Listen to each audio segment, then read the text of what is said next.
prod bug, and in the previous chapter we have seen how we have dealt with the list, and in this chapter I am going to show you how we can use the list of objects. Okay, till now we have only seen the list of integers and strings and all this thing, but now we'll try to create a list of objects. Okay, because that is really important to understand how generally we create uh, we use a lot of integers and string, but a lot of times we need to create the list of objects as well. Objects, I mean to say, let's say employee class, person class.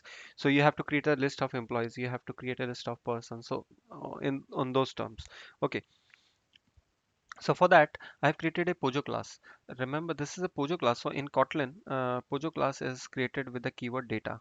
Okay, so you have to mention a class, and you mention here some strings. Okay, so I have defined a string name and integer. Okay, so I have created two parameters, name and price, and this is a class called fruit, and I have mentioned as a data. So data is basically it. This class will be used to store the object's value, and in terms of Java we can call this as a Pojo class. Okay, so that's it. So this is a Pojo class of fruit, name and price. And here we have created a function main which through which we are running our code. And this is calling list of objects. That's it. Okay. So let's look at this object method. And I always keep on saying method, but in Kotlin it's a function. But yes, we are from the Java background. That's why automatically we are used to the methods only. Okay, nonetheless, so it doesn't matter. So let's create. So I have created two objects here, and I have this is the class fruit, uh, and I have given two values here. So one is the string name and the price. So apple and price is 10, and I have created another object fruit. The fruit name is mango and the price is 20. Okay, this is clear. I have created a object of a class. So object 1 and object 2 are the object of these two class. I have stored different values. So name and price. So apple and 10, and this is will again our second object will be mango and 10 20. Okay, simple.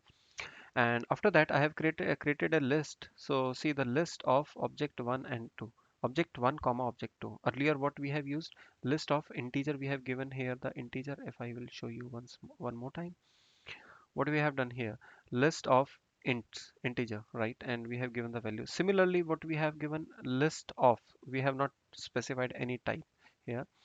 So object 1 and 2 will be saved here, and with the for loop, normal for loop, here you can print the I, you can use the I as well. There is no difference, no need to use the object, but because I'm playing with the object, that's why I have used the object here, but you can definitely use here I, not a problem. Okay, and let me run this code. And important thing, we have not defined any setters and getters right here. So in Java, you know that we have to define here the setters, a getter, toString method, and all this lot of things we need to define, right? But in Kotlin, the code is really very less, and all the boilerplate code has been removed by Kotlin people itself. So you don't need to write any other code. Simply create a class, simply mention the your member variables, and see the beautiful output is there. So first object and second object has been printed properly, right? So now let's see another example of what I'm doing here is I have created another list, and what I'm doing here is I have added the object here, and I have given the second, I have created a new object here. So this is again a style you can do. In the previous example what we have done, we have created two object here, and I have passed that object 1 and object 2, but this is another style. You can create object on the run inside the list as well. This will work, not a problem. And in second example, what I want to show you is that you can give the type of list as well, not a problem. Like here we have not given the type of list of. Okay, so but here you can give the fruit, because this is a list of fruit, so you can define, it's up to you, nobody is stopping you. But Kotlin recommend, okay, I know these are the object of the fruit, so why are you mentioning it, I know that, no need to write extra code. But it's up to you what kind of syntax you want to use, but all are absolutely okay. So let me rerun this code and let me change, let's say orange, so the output will be difference. We can see the difference in the output. Orange and 30 I have added here. Okay, so orange and 30 has been printed, so no change in the output as such. So you can use, so the changes we have mentioned the type, and we have given a object definition inside the list. Okay, and the fourth example is to show you we can uh, generally we only define the variable, and variable can store each and everything automatically. Okay, we don't need to define, but if you want you can add a colon and you can specify the type of this variable as well. This is a list of fruit. Okay, so these are all the extra things. So the best way is the first one. uh, I recommend this one, like you create a simple variable and you define the object separately and give it's a bit clean.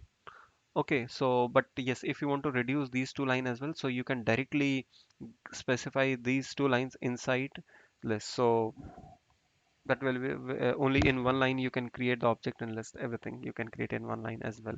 It's up to you. But we should know all the styles so that while doing the code review and all these things, you should be aware that okay, these are all also the styles you can use as well. But it also always better that your team decide only one format so that it the code will be more readable in long run. Yeah. So this is for this particular chapter, and in the upcoming series we'll see the filters, map and maps, all these things. Till that time, thank you guys, have a good day.